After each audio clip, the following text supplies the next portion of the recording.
Welcome to the new Sooners360 Recruiting Daily Update, a new version of the podcast about OU recruiting. I'm going to try a smaller format daily show for the next 30 plus days, see how it works, and see what your feedback is like. This video is now sponsored by Sooners360 on Patreon. To support this video, please go to patreon.com, use the search feature, type in Sooners360, no space, follow the search results, and click subscribe. It's only $2 a month. There's also a free trial option, and that's where I'm posting my regular recruiting content. Also, please like and subscribe to the YouTube channel. Subscribers greatly help my channel with the YouTube algorithm stuff. That's why you hear all content creators kind of harping on this issue that they need subscribers. It's how YouTube tracks everything. It's how I get my video out to a wider audience, to new users. So please, if you're watching this video, you're enjoying these videos, please like the video, but also please subscribe to the YouTube channel. We've been getting new subscribers since I started doing the daily show, and it is a big help. So with that out the way with, let's talk about this. This is May 14th. And the name of this episode is Tight End Recruiting Continues to Rise.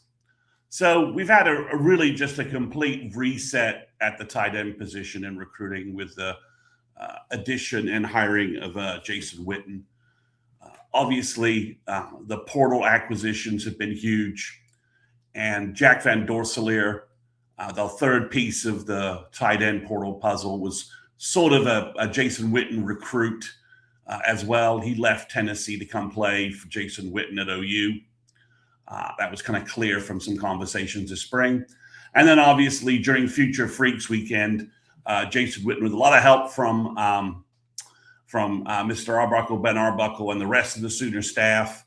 But Jason Witten kind of closing at the end. OU picked up Seneca Driver, the best tight end recruit they've had since probably Jermaine Grisham in terms of recruiting rankings.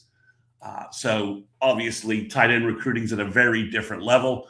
And during this spring, OU had a number of tight ends visit, and we're going to talk about two of them today.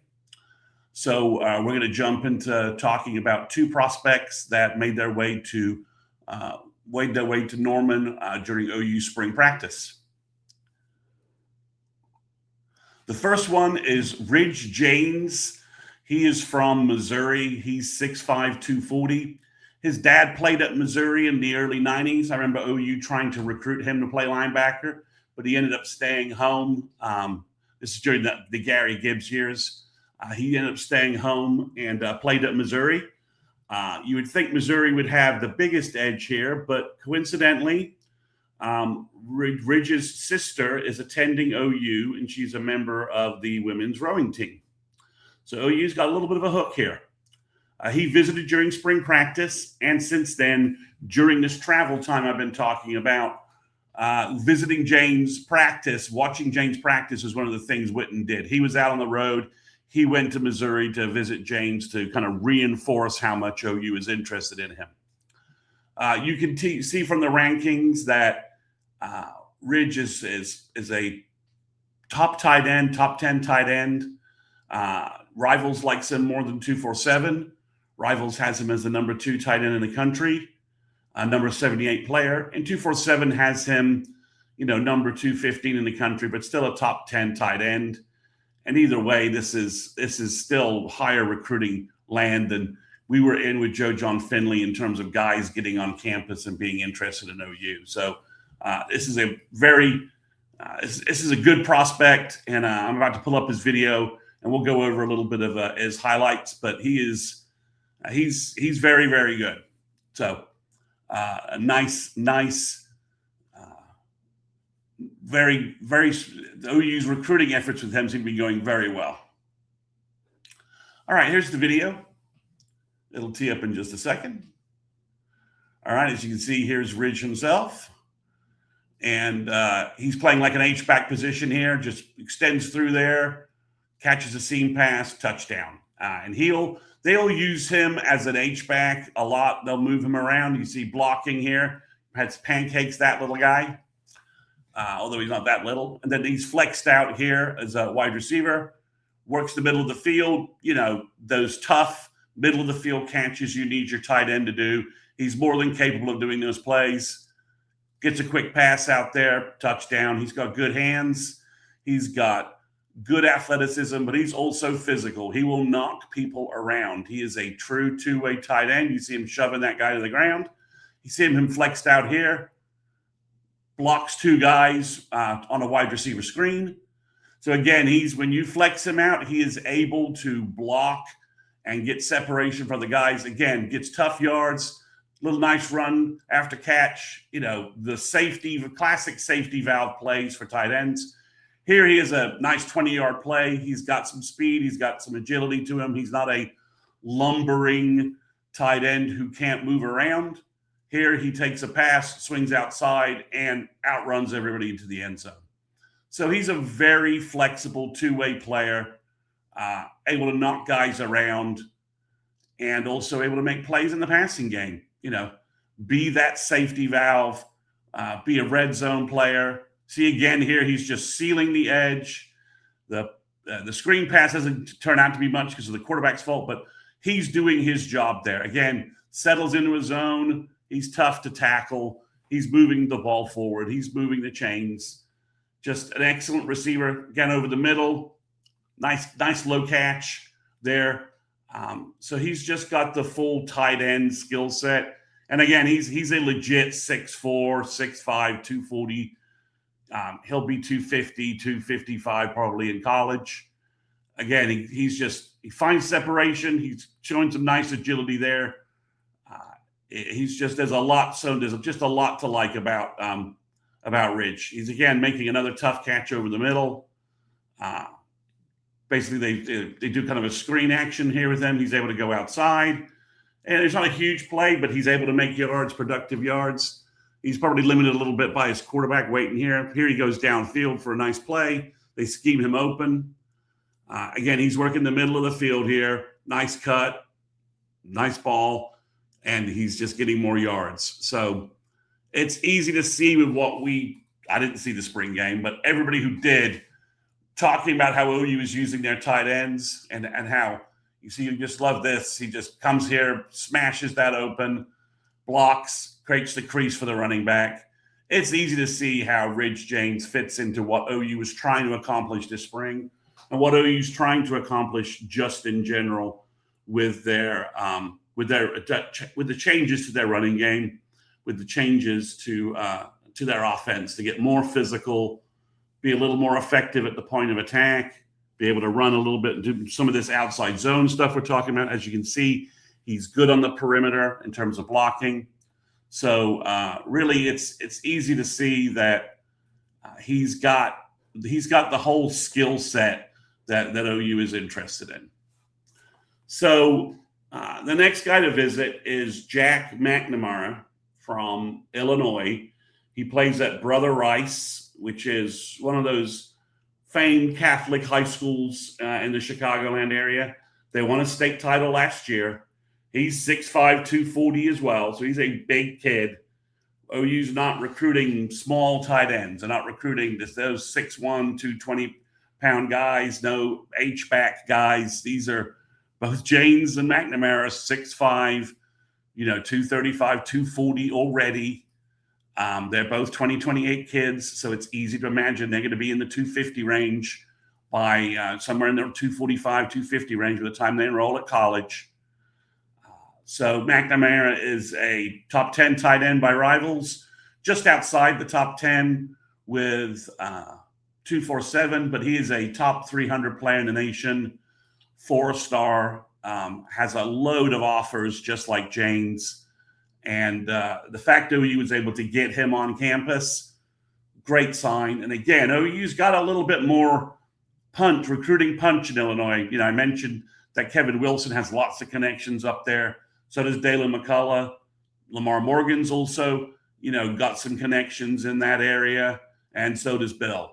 So, there's there's a little bit more of a cohesion there. And then Jason Witten is just he's a attractor of tight end talent. There's kind of no other way to put it, but at this point. So there's his rankings. Let me go ahead and tee up his video.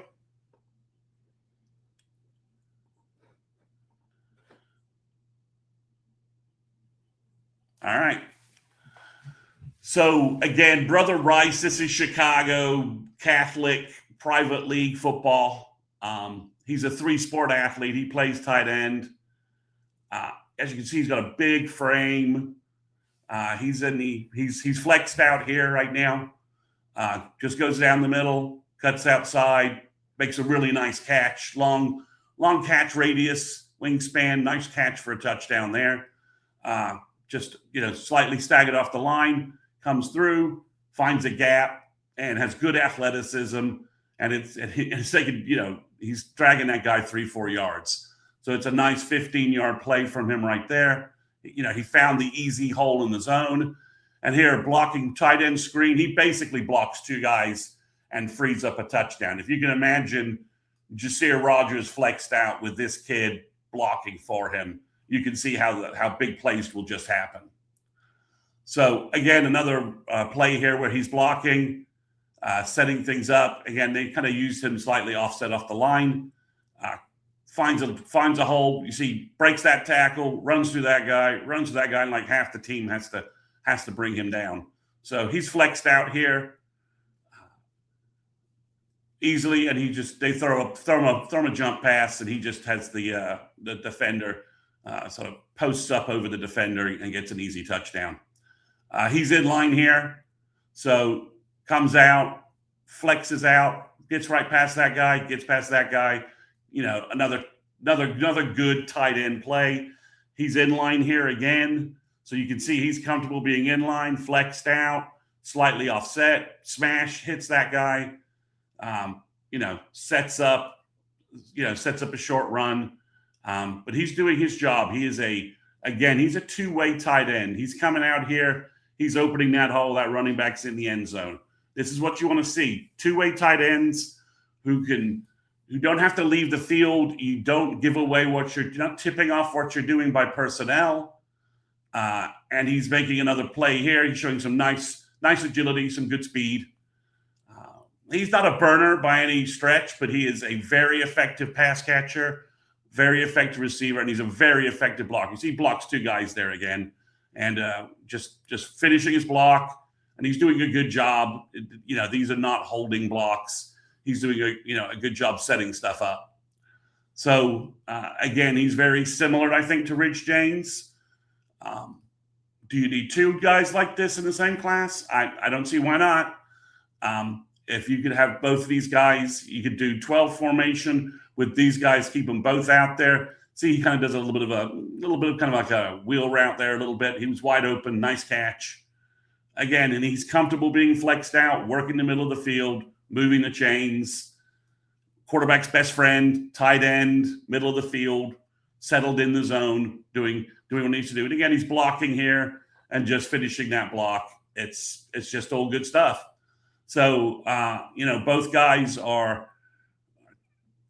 it's easy to see based upon what OU's been doing, how they're going to work out. Could one of these guys be 6'5", 260? Yeah, probably. Could they be a Hayden Hansen with maybe slightly more receiving skills and 4 years of coaching under Jason Witten? Yeah, that looks entirely possible to me. So, when you think about maybe this guy combined with Seneca Driver, a 2 tight end formation, either one of these guys, I just think it works. So the fact that you've gotten visits from them, they've spent money to come to Norman is a huge sign. And I think it's just pointing that tight end recruiting is continuing to just be reshaped around better talent, bigger players, more talented guys. And I think we're about to see that whole stigma of, you can't recruit tight ends or have tight end play, just about to be erased on the field this fall. And I think Jason Witten will follow up with another big recruiting class another talented tight end class in 2028. At least that's the way things are trending. So thanks for watching today. We'll be back tomorrow with a Friday video. And again, one last comment. Please like and subscribe to the YouTube channel. It's a big deal for me. It's really helping. It's really helping my ability to put these informative videos out, which you guys seem to be liking. Bye.